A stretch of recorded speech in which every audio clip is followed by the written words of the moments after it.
Hello and welcome to this evening's event. My name is Amy Budd and I'm the Curator of Exhibitions and Projects at Modern Art Oxford, and I'm pleased to introduce tonight's event, the Surrogacy Act. For this event, we're joined by playwright and game maker Rhianna Ilube and feminist researchers and collaborators Zaina Mahmoud and Meera Somji, who will present the Surrogacy Act, a developing interactive game that explores the experiences of surrogates and the legal system that shapes surrogacy in the UK. We're also really pleased to be joined by a live illustrator this evening called Camille Aubrey. We look forward to having a look at Camille's illustration towards the end of the event, if we have time. So the Surrogacy Act recently featured in Being Human Festival, the UK's only national festival of humanities led by the School of Advanced Study and run in partnership with the Arts and Humanities Research Council and the British Academy. We're grateful to be hosting tonight's event as part of Modern Art Oxford's digital participatory programming, an area of work which celebrates innovative and audience-participatory digital experiences in collaboration with artists, researchers, and collaborators. Before I hand over to the speakers to share more, I would like to take a brief moment to outline the format for the event tonight. Because the Surrogacy Act is an interactive game still in development, part of this event will involve a fascinating process called playtesting. This will involve the speakers inviting you watching to independently play their game during the event, and if you want, to share your experiences in the chat box at the bottom of the screen. Although we encourage everyone to get involved, playtesting is entirely optional, and you are more than welcome to just watch the speakers as they play. Since the game works via an internet browser, this playtesting should only require a computer with internet. Everyone's cameras and mics will be off throughout the event, with the chat and Q&A turned on. We welcome reflections and comments at any time during the event via the chat box. The speakers will invite you to join the Q&A at the end, which I'll chair, and you can leave a question in the Q&A box at any time and we'll pick them up at the end. This event will be recorded and live captions made available. No attendees will be visible in the recording, as cameras and mics will be off throughout. After the event, parts of the recording will be shared online as a resource. So now I introduce tonight's speakers. Hopefully I got that. Is that our cue to? Yep, okay, so cool. Hopefully you can all see them on screen. And I'll just go a brief bio for each of our speakers tonight. Zaina Mahmoud is a final year Wellcome funded PhD candidate at the Wellcome Centre for Cultures and Environments of Health at the University of Exeter, exploring how the different legal and health regulatory frameworks impact the lived experiences and choices of surrogates in Britain and California. Upon completion of her PhD, Zaina will be taking up the post at the London Women's Clinic as a research associate. Meera Somji completed a BSc in Gender Studies at LSE, writing a dissertation on retooling social reproduction theory for an anti-colonial transnational feminist response to the globalized surrogacy industry. She's the co-founder of the decolonial history platform, A History for Everyone Else, and has worked as a researcher into business, human rights, and gender for UNDP Asia.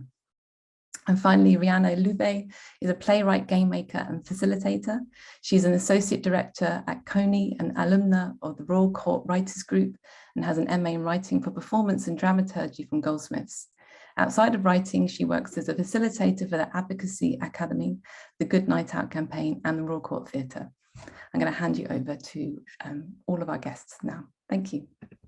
Thank you, Amy. And yeah, thank you everyone for introducing yourself on the chat. And I think the first thing I want to say is please engage with the chat, because this is the first time that we're doing a webinar, and it's weird not to necessarily have your faces. So the more we can feel you throughout this session via the chat, you're welcome to post at any time. I think some people were having issues posting to everyone, but that should be fixed now. So please feel free to keep saying where you're coming from and letting us know how you're doing throughout. So I'm going to share my screen and basically introduce this event. There's a lot we need to get through. There's going to be small parts of like little bits of audience participation via the chats. So yeah, just I will frame all of that, but let me share my screen. So yeah, as Amy said, I'm Rhianna. I'm one of the 3 collaborators of this project, and I'm also going to chair this event. The format, we've got an hour and a half with you right now. So yeah, keep introducing yourself on the chat. I'm going to go through a bit of extra housekeeping because this is Zoom. This is also quite a sensitive topic. So yeah, just going to go through that. And then we're going to do a mini icebreaker together to get us thinking about who's in the room, what do we know already about surrogacy, if anything. Then I'm going to hand to Zaina and Meera, who I call like the academic team, to give us a bit of a seminar-esque presentation about their research into surrogacy, coming from lots of different perspectives, whether that's the legal side, ethics, feminism, Marxist theory, all of that. So we're going to hear from them. And then we're going to introduce you to the solo play testing section. And that's going to be about a 15 to 20-minute section where we will send you off to play this game. And then we will ask you to come back to the Zoom and via the chat, give us your reflections, debrief. I will share a little bit about my reflections of what it means to co-create a game or co-create art with people who are not necessarily artists, but who are academics. And then we will have time at the end for some Q&A. So if there's any questions that you have, feel free throughout this event to post your questions in the chat. I think there's also a Q&A button that you can also write your questions into, but Amy can confirm that in the chat. And then at the end, hold on to those questions if you want, and like, please ask questions, because it is so hard when you do an event and there's just like dead silence at the end. So please bring all your questions. If any tech issues, oh my God, I hate my life. Let me reshare my screen. There we go. If any tech issues, I think please message Amy or just put in the chat any issues with Zoom. Housekeeping. As Amy said, to play the game, we would ask you to use a web browser. The game is text-based, so there was quite a lot of reading throughout that. If that's a big issue, let us know, because we can try and figure out a way around it to support you. And there will also be an option for you, as Amy said, to just watch us play. So if you don't want to be clicking, or you can't click for some reason, or you just can't see the screen. So there's that options. Another thing, if you're referring to things that other people have said in the chat, just use the name or use what people have referred to themselves as on Zoom. If they have their pronouns, use their pronouns. If not, just use their name that they've written there. And yeah, as I said, keep your questions coming. A few event principles. So obviously respect is one. This is a project and a game that has been developed based on real life interviews with surrogates in the UK and in California, and is based on real life experiences. And so just having some respect for the topic and not having assumptions. We all, through TV and film and everything, come with our own biases and assumptions about surrogacy. Even if we don't realize we hold them, we most likely do, and we're bringing baggage to this event. So just come with an open mind, and there will likely be a range of experiences in this event. So just, be mindful of that. I'm gonna ask Zaina just to come in on a question about gender and language and inclusivity as well. Yeah, so we wanted to make note of the use of language during this event. So we use pregnant person to be inclusive of people who carry pregnancies and do not identify as women. Overwhelmingly, people with the physiology to sustain a pregnancy identify as women, and this has played a substantial role in their historical subordination. However, inclusive terminology is crucial to prevent the erasure of minorities with regards to adequate reproductive health care. So we'll be using gender-neutral terminology when speaking about surrogacy broadly, but when drawing on the empirical research conducted, we'll be using female pronouns to reflect the experiences of those who took part. Thank you, Zaina. Another few points. So as you can see, this is a work in progress game. We spent the last 3 months making it, and it's not ready necessarily to go out into the world. So we ask you to not share it on social media. We will be kind of capturing quotes and things in the chats that people are saying, and we might want to celebrate some of the quotes that people say on social media. So if there's something that you want to share, but it's definitely something that is very, very strictly confidential for this room, just note that in the chat when you share your reflection. And use of the word game. Game, once again, like surrogacy, comes with a lot of baggage. So just because we're using the word game, sometimes. We might use the word playable theatre, digital activity. What if you have suggestions of how we describe this thing, let us know. But yeah, we are not trying to trivialize the research that we are basing this interactive activity in. We are just excited about how you might translate academia into something playable. That is all my admin done. Let's do, okay, thank God my PowerPoint reminds me to do things. So we're gonna do a very quick activity, so which will require you to actually just be on your computer and listening and moving some stuff. So I'm gonna stop my screen. Okay, so in the chat, I've just shared this link.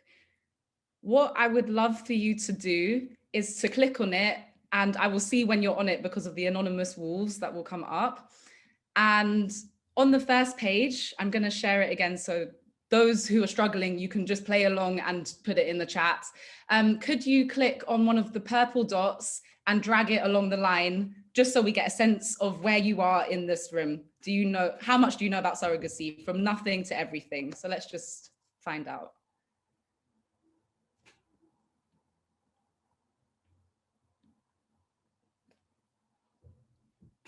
Okay, we've got quite a few oh no.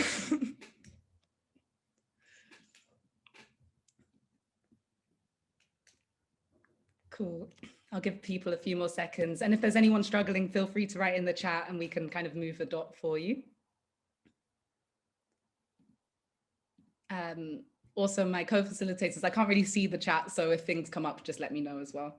Yes. Okay. Cool. So as we can see, we've got like kind of a split group in the sense. So we've got a group of people who feel they know very much quite a lot about surrogacy and they're here for that reason. And then those who have put themselves further down the line as knowing very little. And I think we just want to do this to, number one, get a sense of the room, and also to almost celebrate those who have come not knowing that much, because part of this game or activity is for you. We want to we want to educate for people who have come knowing very little.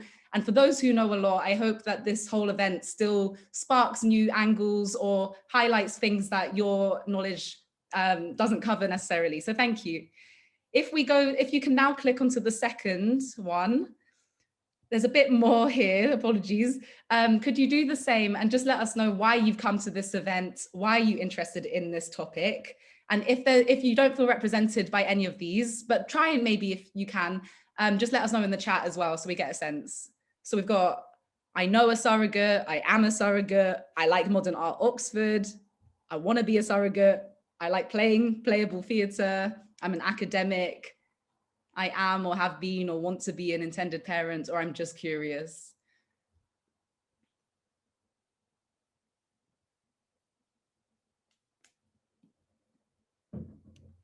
Okay, thank you so much. I think I'm getting a sense. So we've got people who know surrogates or are surrogates, people interested to play, people interested in the topic, and we've got a group of academics in the room as well. So yeah, that's really exciting. I'm gonna... And can I jump in, Rhianna? Because we've also got someone who's very interested in social medical research, which this very much belongs in. So useful to know. Thanks. So hi, everyone. As we hope to convey to you all today, surrogacy is a huge topic.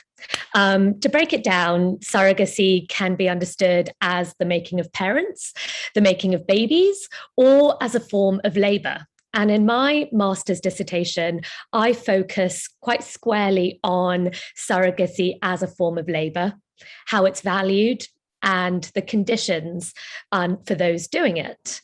Now, when I say labour, I don't just mean paid work or surrogacy when it is in its commercial form, of which Zaina will elaborate a little bit more, but more on labour in a little bit.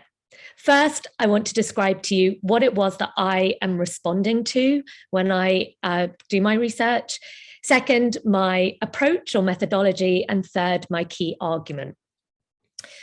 So in the last few years, there has been a wave of bans on commercial surrogacy, most notably in Thailand and in India, which were the largest markets for surrogates in the global south.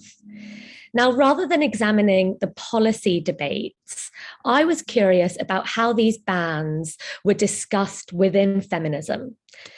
And I immediately noticed that within feminist debates, feminist debates on surrogacy are commonly represented as a polarized dispute between a pro-surrogacy camp that supports an individual's right to enter the market versus an anti-surrogacy camp that wants to defend against exploitation, an example of which is shown on the left of this screen. Now, this representation left me feeling deeply uncomfortable. At first, because it was overwhelmingly so negative in the media, especially in the UK. And secondly, because of the strength of feminist scholarship on sex workers' rights. And it was reading books like Revolting Prostitutes on the right, which thoroughly convinced me of the need to challenge the idea that the only way to protect individuals from exploitation is through bans. Instead, Mack and Smith argue that we should support sex workers' fights for rights and protections. And with this in mind, I quickly found a small number of feminist scholars who apply the same lens to surrogacy, primarily in the global south. Now, my methodology was purely theoretical. It was not like Zaina's interviews and empirical research, which she will go on to describe. Feminists have, of course, always been interested in the institution of the family.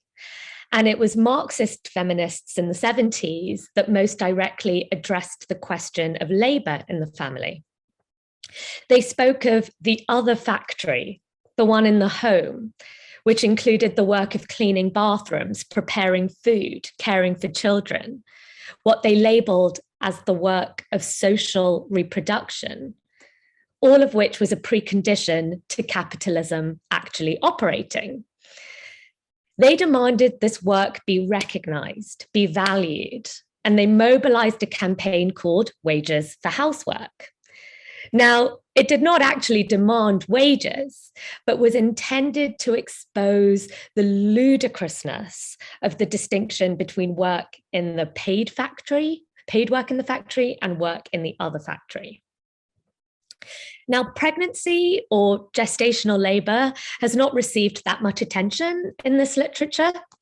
So my methodology was to try to retool social reproduction theory to answer the question, what is an anti-colonial feminist approach to the surrogacy industry?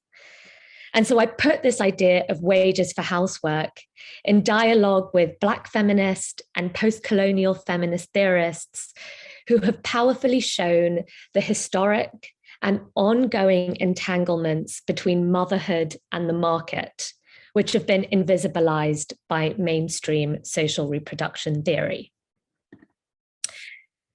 My argument is that it is imperative for an anti-colonial feminist ethic to challenge the impasse between the pro-surrogacy camp and the anti-surrogacy camp, and to shift away from asking, how can we stop a morally offensive industry, towards how can we make it safer for surrogates?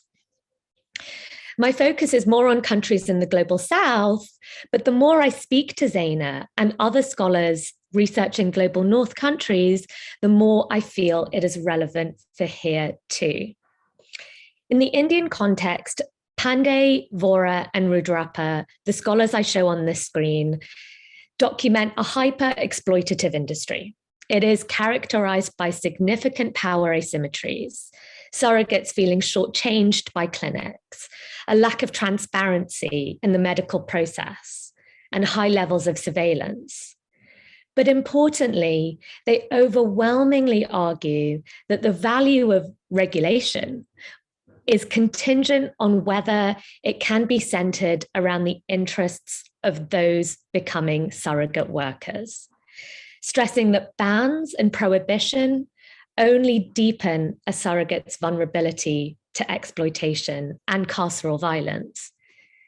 To get here, I argue we have to stop asking whether surrogacy belongs within the moral limits of the market and recognize that it always has been part of the market. And moreover, I ask, why stop at making it just safer for surrogates? Why not allow it to be better paid in a society where all forms of caring labor are underpaid and undervalued? So my primary motivation for reframing surrogacy as work or labor is as a means of building solidarity with surrogates, and indeed all care laborers around the globe, all of whom are embedded in a wider history of gendered, racialized, and classed struggles. Thank you for listening, and over to you, Zaina. So I'll start by presenting my, giving an overview of my thesis and then the legal framework in place. So my doctoral thesis compares and evaluates the British and Californian regulatory approaches to surrogacy. So I explored the impact of the different regulatory frameworks governing surrogacy on the experiences of surrogates. And the goal of my thesis is to propose legal and policy reforms that will better safeguard the health and well-being of surrogates. So the Surrogacy Act draws on my doctoral research, including some of the interviews I conducted in Britain in summer 2019, as well as on Meera's graduate thesis, which, as we just heard, explored how surrogacy can be effectively reframed as work without losing the nuances that are raised by feminist debates.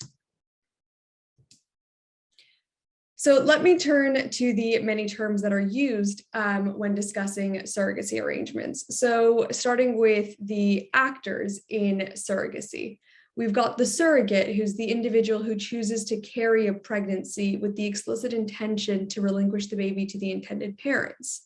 A number of other terms are also used, such as gestational carrier and surrogate mom or surrogate mother, but it was revealed to me in my interviews, both in Britain and California, that for those who are actually undertaking surrogacy, the preferred term is surrogate. Importantly, they stressed they really are uncomfortable with the term surrogate mom, surrogate mother, or any other maternal term conjoined with surrogate. They don't see themselves as mothers, so they feel like that term is inappropriate. There are a number of reasons as to why people choose to act as surrogates, and all of them are unique to the potential surrogates themselves. In my research, all of them were motivated for altruistic reasons that reflects some of the literature that we have already. Some felt a sense of duty, some wanted to give back. There was really so many reasons that an entire game could be made just on that. The entire goal of surrogacy is for the surrogate to carry a pregnancy for a couple or person who plan on raising this baby. This couple or person is known as the intended parents or intended parent, the IPs for short. They may be a heterosexual couple or a same-sex couple, or now, following a change to the law in 2019, a single person. Currently, the law requires at least one of them to be genetically related to the baby, but this might change in the future. So having established who the actors are in surrogacy, I'll now turn to the two types of surrogacy. So we've got traditional, which is also known as straight or partial or genetic surrogacy. And here we have the surrogate who donates their egg in addition to carrying the pregnancy for the intended parents. So what this means is the surrogate is genetically related to the baby. The second type is gestational, also known as full or host surrogacy. In this case, an embryo is transferred into the surrogate's womb, and they then carry the pregnancy. So as a result here, the baby born is not genetically related to the surrogate. So how do surrogacy arrangements arise? Well, the law makes it quite difficult for potential surrogates and IPs to meet each other. There's a prohibition on commercial third-party intermediaries and criminalization of all advertising about surrogacy. So this means surrogates aren't allowed to advertise, and IPs aren't allowed to advertise that they're looking for surrogates. There are significantly more surrogates than intended parents, with some of the nonprofit organizations here reporting an imbalance of about 1 surrogate for every 3 IPs, or even worse than that. So this difficulty, among many others, results in many intended parents going abroad to destinations such as California or India, where gestational surrogacy is much more established. There are commercial agencies that mediate these arrangements. So Britain's regulatory approach has been referred to as the friendship model. Some arrangements emerge out of pre-existing familial or friendships, but it's not actually as common as you might think, with only a small number of these surrogacies actually being between friends and family members. More often, potential surrogates and IPs will join one of the 4 recognized surrogacy organizations. So COTS, Surrogacy UK, Brilliant Beginnings, and My Surrogacy Journey. For the purposes of our playable theater, we decided to focus on independent surrogacy arrangements. Up to half of all surrogacies that take place in the UK are thought to be independently arranged. So surrogates and IPs will meet through closed Facebook groups or mobile apps such as Just a Baby, or through classified advertisements. So with that in mind, I'll now shift to the legal framework regulating surrogacy. When we developed the Surrogacy Act, we focused on Britain, and I'll focus on that context now. The legal framework is broadly encompassed in 2 pieces of legislation: the Surrogacy Arrangements Act, 1985, and the Human Fertilization and Embryology Act, Section 54. The main points when looking at the legal framework are as follows. Surrogacy is legal, but the agreements themselves are not legally enforceable contracts. The surrogate is recognized as the legal mother. This means the intended parents have to go through the parental order process, essentially a fast-track adoption, for their recognition as the legal parents. So I'll go through each one of these in turn. So it's common practice for intended parents and surrogates to enter into agreements setting out their intentions, but these documents are not legally binding. Lawyers can't draft these contracts, or these agreements rather, up for any kind of payment. The agreements provide a framework for their relationship, but cannot be enforced against the IPs or against the surrogate. In this way, the law discourages surrogacy and limits its practice to arrangements between friends or family, with neither surrogates nor intended parents certain of their agreement. And in the absence of enforceability, parental rights are then determined through traditional common law doctrines. Oh, that's the wrong slide. There it is. The current law doesn't actually privilege either type of surrogacy. And by that, I mean there's no legal difference between traditional or gestational surrogacy. In both cases, the surrogate is the legal mother of that baby, following the traditional common law doctrine. This is an important legal status because it means that the surrogate has parental responsibility for that baby. They're legally responsible for the baby, despite their intention being the exact opposite. This is because legal motherhood is automatically assigned on the basis of gestation. So whoever gives birth is the legal mother. So this is regardless of their intention, as we see in surrogacy, and regardless of their gender identity, as demonstrated by Freddie McConnell, a trans man who is currently fighting for legal recognition as his child's father. So the surrogate's recognition as the baby's legal mother is frustrating. The intended parents want to be recognized as the parents of the baby they will be parenting, and the surrogate doesn't want legal responsibility for the baby. So to remedy this, we've got the parental order, a fast-track adoption, which allows for the intended parents to be recognized as the legal parents. There's a number of conditions that must be satisfied for this legal process. So they have to live in the UK, they have to be, the baby has to live with them, at least one of them has to be related to the baby, and additionally, no money other than reasonable expenses must have been provided to the surrogate. But there's no indication of what reasonable expenses entails, and also where the child's best interests would be served by being with the intended parents, the parental order is essentially ensured. So at this point, it seems like regardless of the sum paid to the surrogate, the intended parents will be granted their parental order if all other criteria are satisfied. Parenthood is treated as a zero-sum game. So the surrogate's parenthood must be extinguished prior to the intended parent's legal recognition. So until that happens, the surrogate is responsible for that baby. So for any medical care, anything like that. Again, this misaligns with their intention in entering into the arrangement, and it's not in the best interest of the child. The surrogate's consent is not effective until 6 weeks after birth, and there's no mechanism for dispensing with their consent, even if it's in the best interest of the child, and even if they are unreasonably withholding this consent. Now, this last bit might be a common fear, but in practice, it rarely happens. Within all my interviews, all of them were very clear that they had gone into surrogacy with a specific goal in mind, to help the intended parents with their family. They saw surrogacy as completely different to motherhood because of how much was involved in the process and the intentionality. To them, motherhood didn't emerge out of the pregnancy and birth, but instead out of the child rearing role.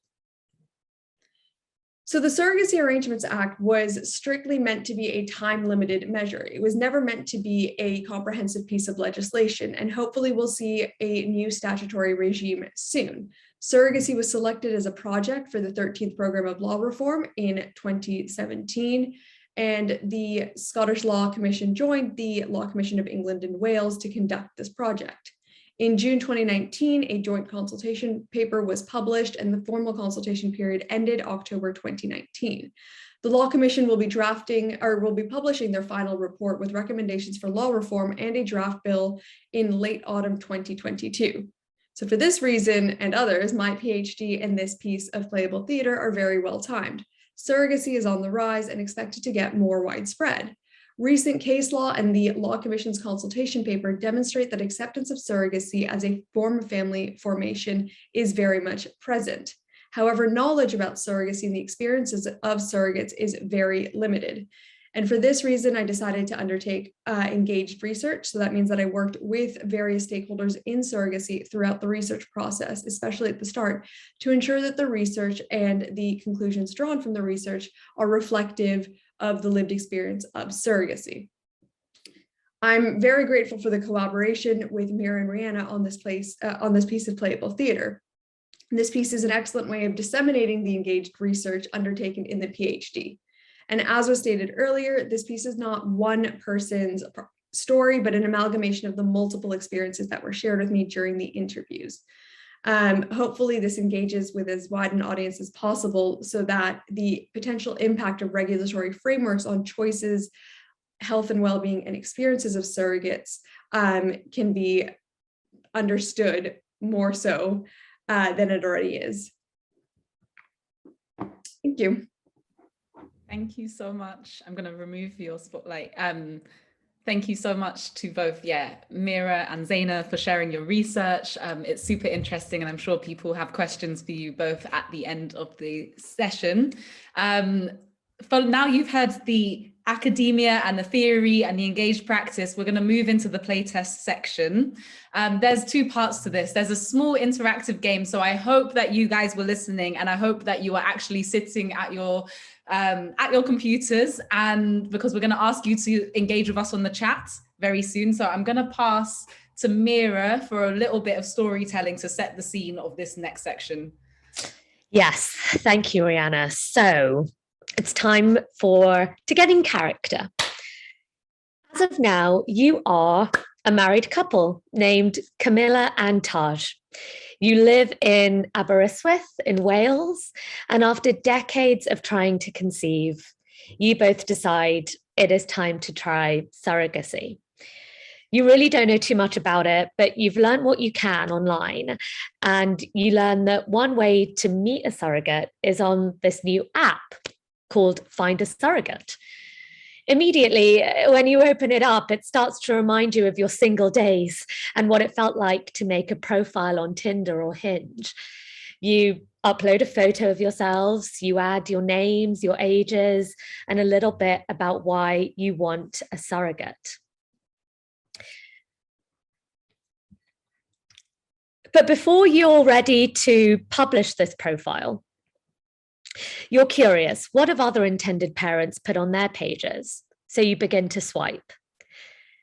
The first intended parents that you see are Rufus and James, based in London, lovely photo of the two of them, and it's clear. They always knew they wanted surrogacy so that they could have a biologically related child. You keep looking. Who else is in your position? You find Pete, based in Brighton, 47 years old, has always wanted to be a dad, but it's just never lined up for him in the typical way. And who else? Marie and Mike. Whoa, they're a little young for wanting a surrogate, but you quickly realize it was because a medical treatment gone wrong meant Marie became infertile at 23. It makes you feel a little reassured that there are other people in your situation who are unable to have formed families in the way they thought they would. And feeling a little bit more emboldened, you publish your profile and it's time for you to start looking for surrogates. Yeah, so at this point, we would like you to imagine, as Meera said, that you are Camila and Taj and you are on the app looking for a surrogate potential. So you swipe first. And what we're going to ask you to do is, once we look at each profile, could you just do a yes or a Y in the chat if you would like to tick for this person and start a conversation for them to potentially be your surrogate, and a no or an N if not. So the first person to look at is Bonnie. Bonnie is 38. She wants to be a surrogate because she and her wife also know that they needed help when they had their kids, and they had a gay man who helps them with that.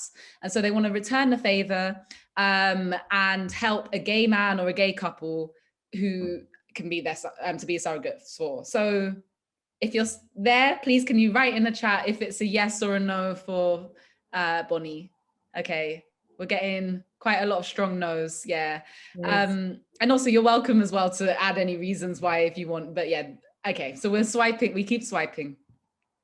Okay, so next up we come with Ellie. Ellie is 33 years old from Birmingham. She says that she started off going into it because she wanted to be an egg donor, volunteered, best experience. Yeah, thank you, Sasha. And surrogacy fills that step. I can't wait to become best friends with my intended mother. Yeah, what do you guys think? Assuming that Camila is working full-time in a different city, but yeah. Is it a yes or a no for Ellie? Okay, getting some no's again. Interesting. We will keep swiping whilst you guys think. Feel free to think. Conflicted social. Oh, why do I keep on doing this? Sorry. Sorsha, you can also say why as well. The conflict is there. Meanwhile, we'll move to Anna Lucia. And she's 24, so quite young, from Bristol. She's a midwife, has spent 4 years being a midwife, loves pregnancy, has not been pregnant yet, not ready to have a child, but is interested in becoming pregnant. So yes, no, maybe. What are you guys thinking? Yeah, hasn't been pregnant before. Yes, maybe. Okay, Anna Lucia is causing a little bit more conversation. It's a maybe. So maybe Camila and Taj are kind of debating it at this moment. We'll move on. Meredith is 50. Meredith is from London. She loves being pregnant. Unlike Anna Lucia, she has had 2 boys. 2 is enough, but she would love to be pregnant again. And she says, don't let my age hold you back. It hasn't held me back. So yeah, who's going for Meredith? Who is conflicted? Okay, so maybe again, Camila and Taj are debating. a hard no with a full stop from Alana. Cool. Keep writing. We'll keep swiping. Finally, we come to Jenny, who's 29 from Exeter. And she wants to be a surrogate because working in a hospital means seeing people struggling with having children. It's so heartbreaking because I can't imagine life without my 2 daughters. I just want to help have someone have what I have. So yeah, anyone, yes, no, maybe with Jenny. Yeah. Okay, yeah, this is not a rigged activity in the slightest. Okay, thank you so much for engaging in that part.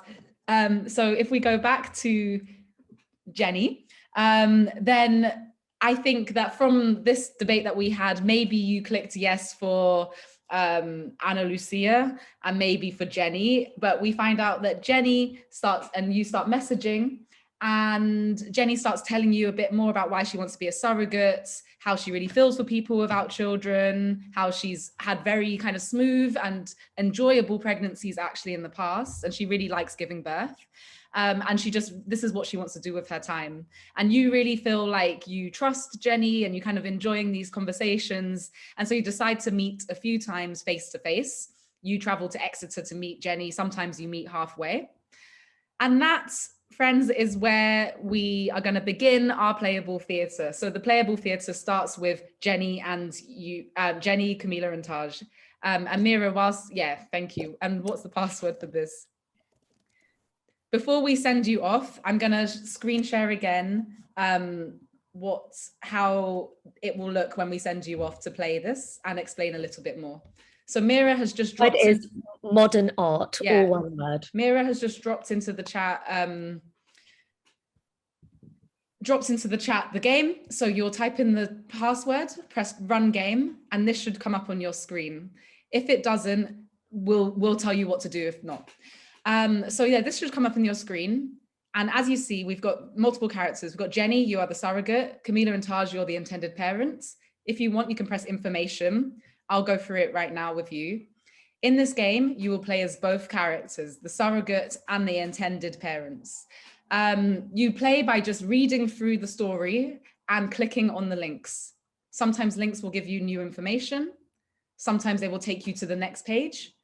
But if you just keep clicking, you'll start to move forward and get to know the stories.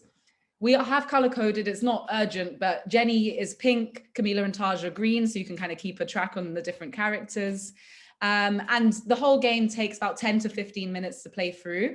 If you are going slower, you're taking your time, you want to have a little break, that's also fine. It doesn't matter if you can't finish the game. We will leave it up for some time after this event so that you can keep playing to the end at the end.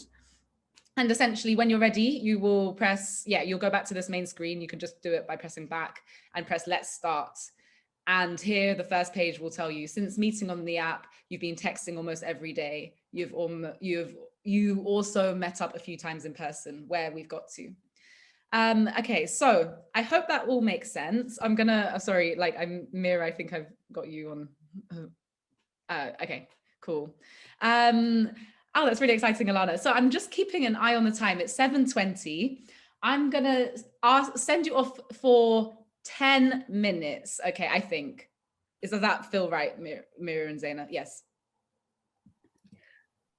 Yeah, we do actually have 15. So okay. Why don't we give everybody 15? And if you finish early, grab a cup of tea, or feel free to start from the beginning again. But let's give people 15. So if everybody could be back by 7:35. 7:35. And just a few final things. If for some reason you're struggling, in a couple of minutes, come back to this Zoom, and in 2 minutes time, we will start playing the game just screen shared so that you can just watch along. But it would be great if you can click through and kind of make your own choices as well. I'm so sorry, I changed my mind. Can we all come back at 7:30? Okay, 7:30. You've got 9 minutes and you can play to the end later. Yeah. Okay, so the link is there, Modern Art. Come back. I will make a little noise to ensure you come back, and let us know when you're back in the chat as well. Okay, go and have fun and play.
Okay, a couple of minutes left, so keep playing and come back in 2 minutes at past.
Okay, it's coming up to past. So when you're ready, start coming back to the chat and let us know in the chat that you're back. Thank you. Oh, thank you so much. Oh, we just got to this big section. Let me put my camera back on, and Zaina, you can stop sharing for now, but thank you for playing through. And I think I'm going to pass straight to Meera to just reflect a little bit on the game and give us a bit of background, and then we'll ask for some of your feedback as you've just played it. Great, thank you, and welcome back, everyone. If you didn't manage to get all the way through, don't worry at all. The idea is it will stay open for you for a little while to play through. But what I wanted to do was show you a little bit of what you actually perhaps went through. So it was a journey that Jenny and Camilla and Taj went through together. And there were at certain points meaningful decisions that you had to make that actually had an impact on things you needed to discuss later or issues and challenges you faced later. Now, this diagram doesn't show everything, but it gives some of the decisions and consequences that you may have come across. So some of you in the room may have started your surrogacy journey immediately. You couldn't wait the full 6 months to get to know each other.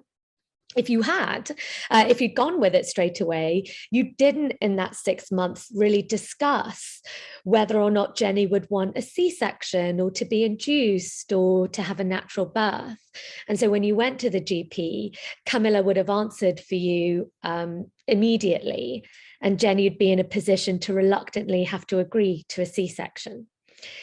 If you did wait the full amount, you actually get the opportunity to seek advice to help you form that agreement. The most helpful advice comes from the non-profit surrogacy agencies who make sure that you write a birth plan, who make sure that you put clauses in your agreement to remember when to start paying the compensation. If you chose a solicitor, they actually end up being fined only if they help you actually draft the agreement. And et cetera, et cetera. Now, what's important is that everybody who plays does have a successful parental order come through. There is no circumstance or consequence where Jenny changes her mind or decides to keep the baby. There's no circumstance where Camilla and Taj don't agree to pay her all the expenses that she offers. And that's because it was very important to us to debunk some of the myths and stereotypes that surround surrogacy. Overwhelmingly in Zaina's research, the surrogates are incredibly well informed. They know exactly what they're signing up to, and they know they want to have a baby for someone else. And so really all of the anxiety and all of the stress that goes into the uncertainty around surrogacy, that anxiety is real, but it doesn't bear out in the real life research that Zaina's done. That very rarely happens that a surrogate would change her mind. But the situation as it is doesn't provide enough information, enough reassurance, and enough security to those involved. I will stop there. Thank you so much, Meera, for giving us a bit of the behind the scenes of the logic of the game. And now I would just love for those who managed to play and spend 10 minutes playing. I just want to highlight once again, it's a work in progress. This is one of the first times we're showing it to people. So we really, really value this moment where we get to hear what the experience was like for you. So I have a few easy questions, and it would be great if you could, if you played, or watched, to answer them in the chat and let us know what you thought. So the first question is just, what's one thing that surprised you or something that you learned whilst playing? I'll give you a little moment to just type in the chat.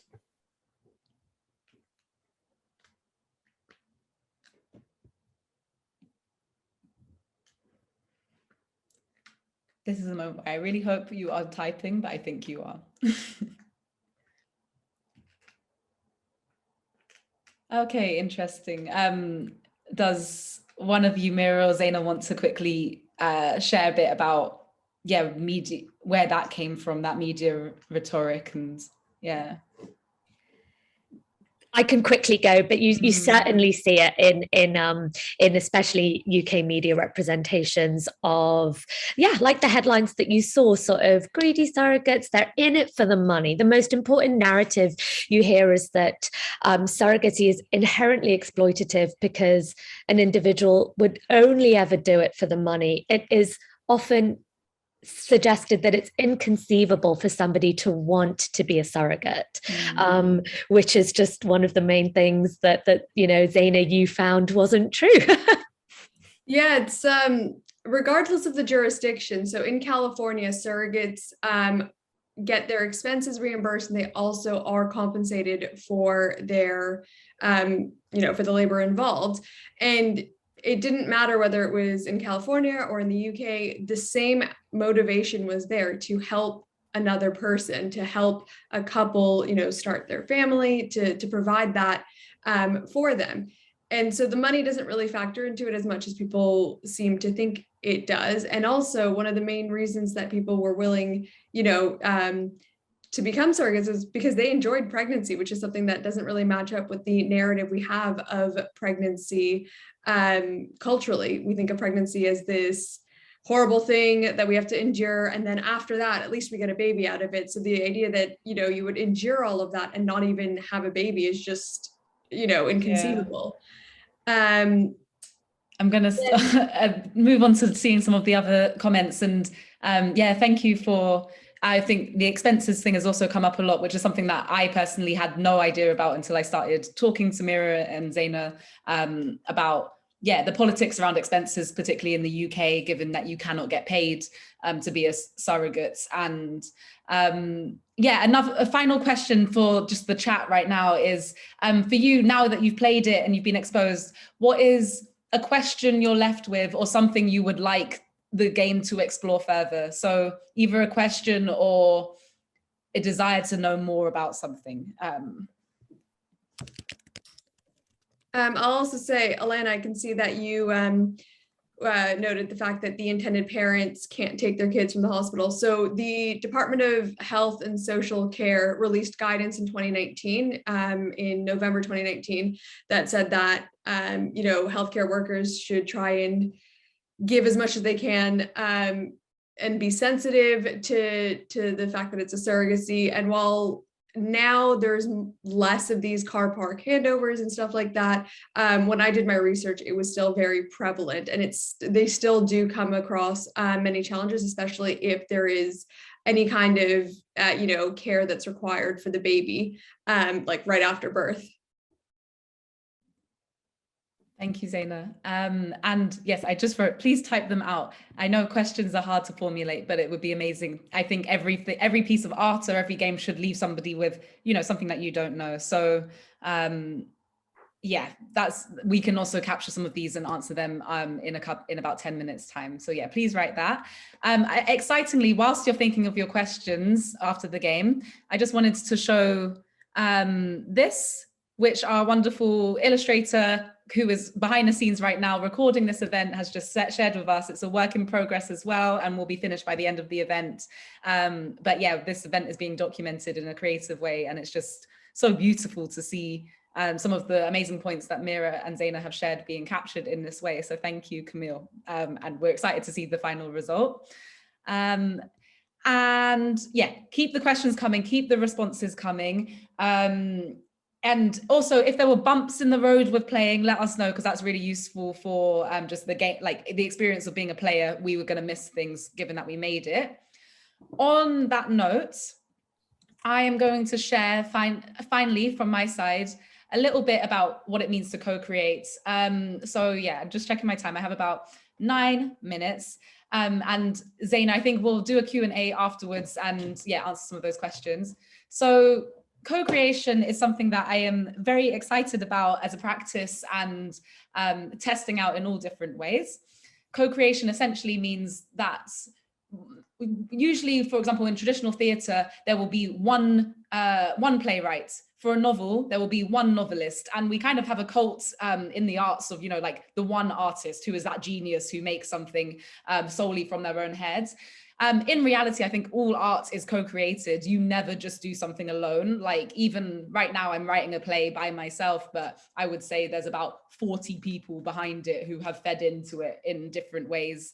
But co-creation is more explicitly the coming together of a group of people to make a piece of art. And excitingly, often it brings together people who would define as artists or who have an artistic practice, and people who may not feel comfortable talking about themselves in that way, in this case, academics. So I reached out to Meera, and then Meera reached out to Zaina about this idea.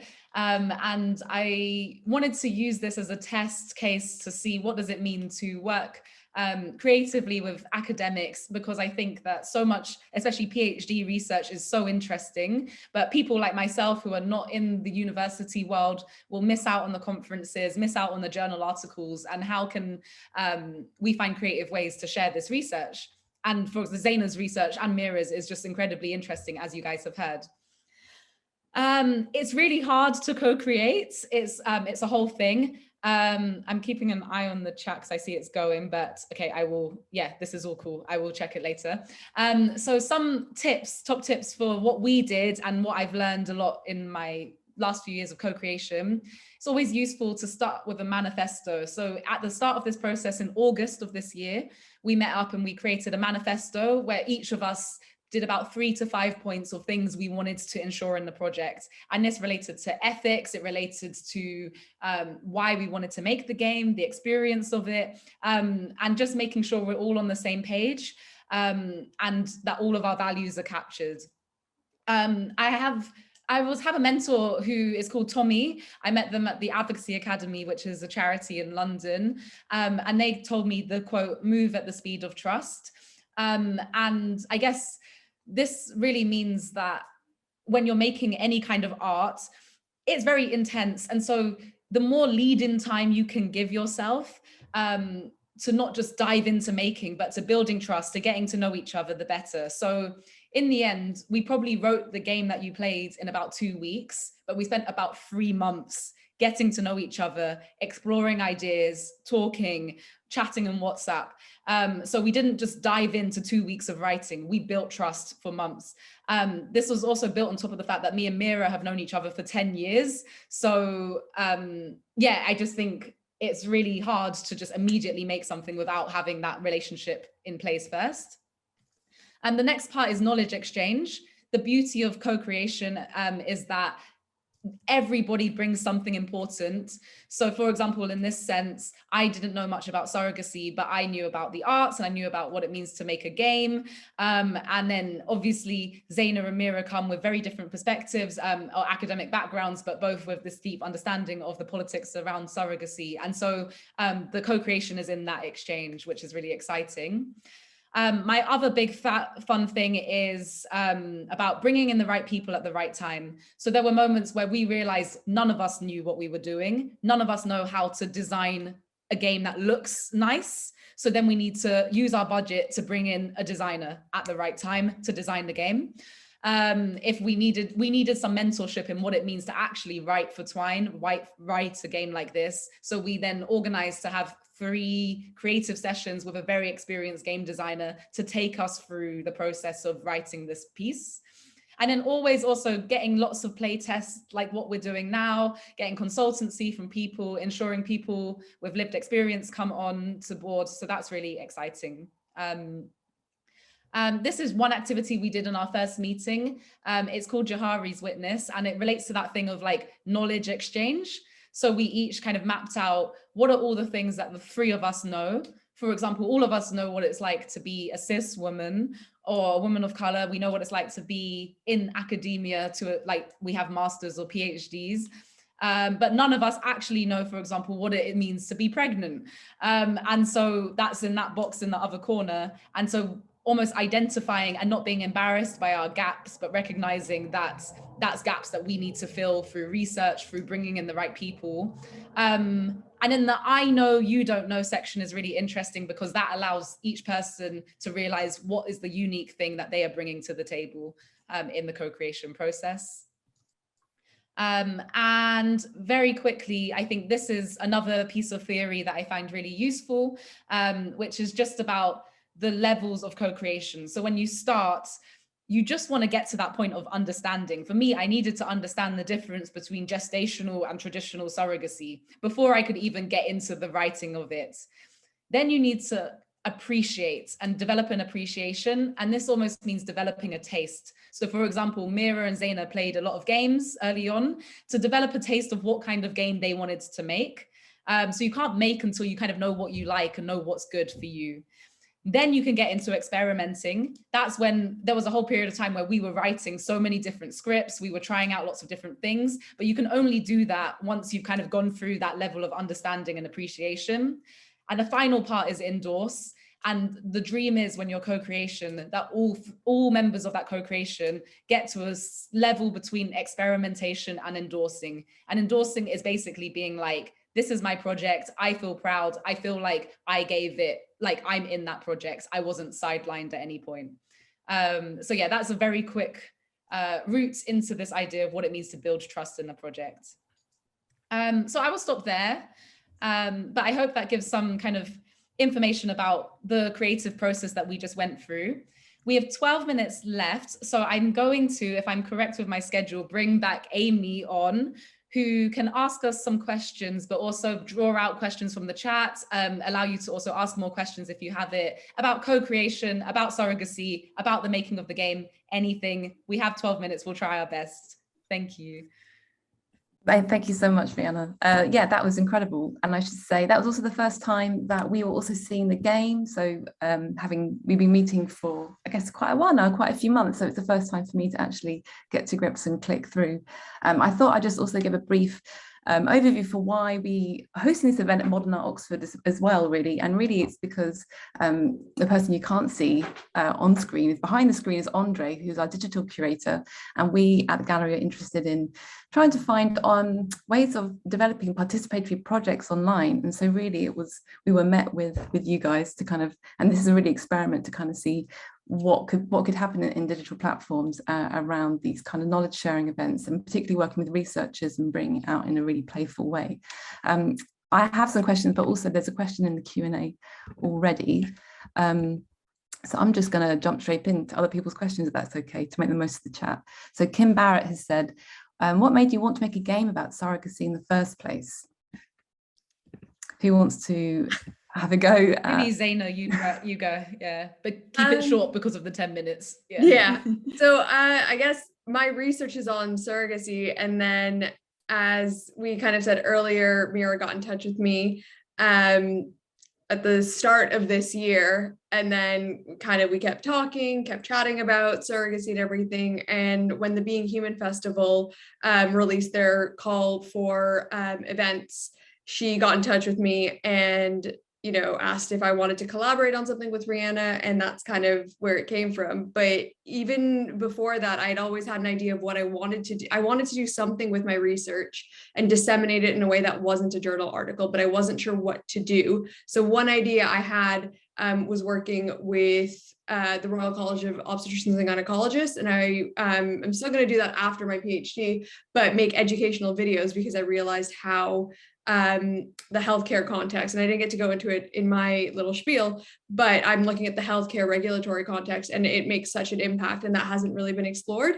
And so I was going to go videos, but this is a lot more interactive and fun. No, it is really, yeah, really interesting. I've learned even a lot just tonight, and you had so much information in your presentation, Zaina. One question I had, or occurred to me when we were having initial look through, was those kind of one thing, an app, is that not advertising to have an app? Is that not considered advertising to even use an app to find other gestational or surrogates? So not quite. Just a Baby is also used for collaborative co-parenting. So platonic co-parents, not so people who are raising a baby without any like sexual relationship between them. So it's used for a variety of reasons, and it's a weird one, because it could be seen as advertising, as would kind of posting on classifieds and stuff, but it isn't quite. It doesn't fall within the prohibition outlined in the law. Good to know. I had another quick question, which was, I'm interested in the stock images that you used in those initial kind of like advertising photos. And I guess one thing I was thinking about the visibility of surrogates, and I have, you know, in my mind's eye, I have no idea what I think a surrogate looks like. So it's interesting to see those photos and like, oh yeah, I guess, of course anyone could be in this position, but I thought it was interesting in, you know, visualizing this whole process really through the game and through the graphic design of the game as Meera, well. do you want to comment on that? And also, sure, yeah, happy to. Question. Yeah. They are stock images, like you say, Amy, but there was some thought that went into the representation there and the visibility. And again, we were pushing back against stereotypes of who or what a surrogate is, and that it is this inherently exploitative practice that is inherently kind of classed. And again, just doesn't bear out in Zaina's research. And you do get, like you're saying, it could be anyone. I think there was a documentary, was it on Channel 4, Zaina, that did another wonderful job of showing the different personalities that choose to want to be a surrogate, and likewise who on the intending parent side who fills that role. So yes, it was important to us to get across that it could be anyone. And I guess another question I had was just about the idea of, what do we call this? Is it a game? Is it playable theatre? I kind of like the challenge of definition around what this kind of translational research is. And also just personally as a player, not that it felt like a game, but I guess going through this process of finding knowledge and making decisions is strategic, I suppose. And I guess that's also what you're trying to draw out, is this very complex set of issues and decisions that surround this whole process. Yeah, on that, I think because what I've learned through like becoming an artist in the last few years is almost, there's always topics, and it's trying to find the right formats for the topic. So should this be a novel? Does this lend itself to a novel? Does it lend itself to being a film? And I think legal systems and bureaucratic systems often lend itself quite well to twine, which is what we used to make this game. So because you can show all the options and consequences at once, and there's not one linear route. So that's why I'm excited for bringing together the law and twine somehow. Yeah. Great. We have, so I'm just reading, Meera wanted to pick up Alana's question. Sorry, Meera, do you mind reading out the question? Yes, Alana's written in the chat, I wondered if there was a way to play through just as a surrogate or just as an IP. And Alana, I noted earlier that you are in the process of doing this kind of activity on egg donation for a Canadian project. And we were also very inspired by the Depression Quest style game. And if I could add to Zaina's response to the first question of why we chose to do this, it really was because we saw the power of these types of Depression Quest games in terms of allowing people to step in the role of somebody they never would have otherwise, walk in their footsteps, and understand things from a different point of view. The reason we chose to have Jenny and Camilla and Taj on one screen rather than one at a time, or what they call kind of playing as an avatar, is it came up in one of those co-creation sessions that Rhianna described with Chloe, who was our twine expert. And after hearing us talk about surrogacy for so long, what really struck her was that there were so many moving parts at each step of the surrogacy journey. And each time people had to think about the experience of the surrogate and the desires of the intended parent all at once. So for her, she thought it would be quite an interesting game mechanism for people to have to play it as both at the same time. So initially, when we designed this, we thought it would be pick to play as a surrogate, pick to play as an intended parent. But through talking about it, we thought it would actually add something if you had to hold both or hold all of the decisions and all of the individuals at once. Great, thank you. That was it's really useful to understand. I'm going to pass this one on to Zaina. It's Anna Nelson's question, and I'll read it out. I'm not sure whether the viewers can see what the questions are coming through. So one thing Anna asked, one thing that I was really interested in going through the game was that Zaina's research exposed about the way that midwives and others in hospital or at births interact with surrogates and IPs. Zaina, could you comment on that? Yeah, I was actually really surprised by some of the experiences that were shared with me. So since this was kind of an initial playtest, we didn't put some of the more shocking things that were revealed. But some of the ones that have stuck with me that I've presented at other conferences, or at conferences rather, and that have been a focal point for my PhD when looking at the analysis chapters, are the really horrible experiences. So one of the surrogates shared with me that she gave birth to twins, and it was for her best friend and her best friend's husband. They were in the room, and the matron on the ward would not let them leave until she saw the surrogate breastfeed both twins. And that is an absolutely horrible thing to have to do. I mean, for a variety of reasons, but also while the parents were, while the intended parents were still there. And it was just a horrific experience and a very traumatic experience for all of them. And it took weeks until they got an apology from the hospital, and it took her having to chase them up. They got an apology, but I mean, that is quite the experience. A lot of it is resistance from healthcare workers. And that does come from the fact that surrogacy isn't as established here. And so I'd be happy to share a lot more about how it's exposed a lot of the issues that we have within the healthcare system. Thank you, Zaina. We have one more question, which I think might be our last question for Rawia. So thanks so much for sharing your research. My question is about how you took a very complex topic within a legal framework and transferred it into a game for people who aren't experts or in the research area, i.e. what were the main challenges you faced? I think, very quickly, one tip I can have is almost having a layperson like myself or even Meera there, so that I think occasionally Zaina would write something that was very complex, but like in your head is obvious because you spent 6 years doing a PhD in this. And then it was almost, I was happy to just almost not play dumb, but be like, I have no idea what that means. This makes no sense to me.